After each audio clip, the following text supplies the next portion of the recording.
Hi friends, welcome to home foods. నేను protein రిచ్గా ఉండే ఫుడ్ తీసుకుంటే హెల్దీగా వెయిట్ లాస్ అవ్వటానికి సహాయపడుతుంది. 2 కప్స్ పెసరపప్పును నీళ్లు పోసి బాగా కడగాలి. కడిగిన తర్వాత ఆ నీళ్ళన్నీ తీసేసి ఫ్రెష్గా నీళ్లు పోసుకుని మూత పెట్టి ఒక హాఫ్ అన్ అవర్ నుంచి 1 అవర్ వరకు నానబెట్టుకోవాలి.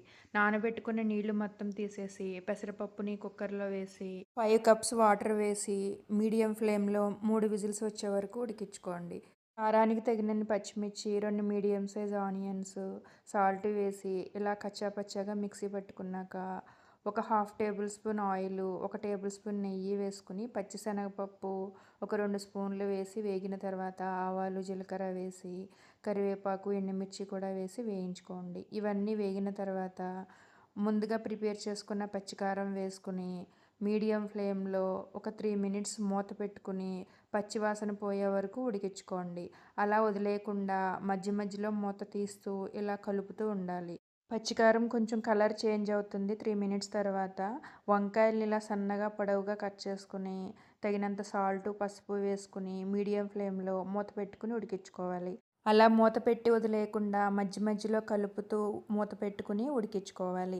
వంకాయల్ని తరిగేటప్పుడు ఉప్పు నీళ్ళల్లో వేసుకుంటే వంకాయలు నల్లబడకుండా ఉంటాయి.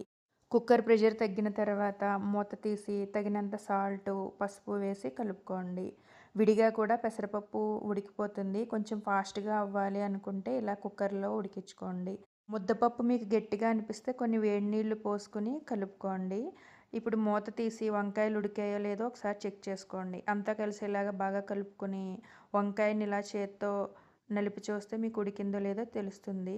ఉడికిన తర్వాత స్టవ్ ఆఫ్ చేసి మూత పెట్టి వదిలేయండి. ఒక టేబుల్ స్పూన్ నెయ్యి వేసుకుని ఆవాలు, జీలకర్ర, ఎండుమిర్చి, కరివేపాకు, ఇంగువ వేసుకుని పోపు వేగిన తర్వాత దీన్ని ముద్దపప్పులో కలుపుకుంటే ముద్దపప్పు టేస్ట్ ఇంకొంచెం ఎక్స్ట్రా పెరుగుతుంది.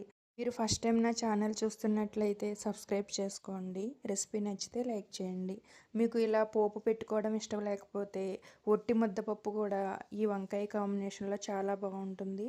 ప్రోటీన్ ఎక్కువ ఉంటుంది కాబట్టి వెయిట్ లాస్ అవ్వటానికి సహాయపడుతుంది. 1.5 కప్పు రైస్, 1 కప్పు ముద్దపప్పు, 1 కప్పు వంకాయ ఫ్రై వేసుకుని సర్వ్ చేసుకోవటమే. లంచ్ కంప్లీట్ అయిన తర్వాత ఒక గ్లాస్ మజ్జిగ తాగామంటే కడుపు చాలా నిండుగా ఉంటుంది, బాగా అరుగుతుంది. Thanks for watching.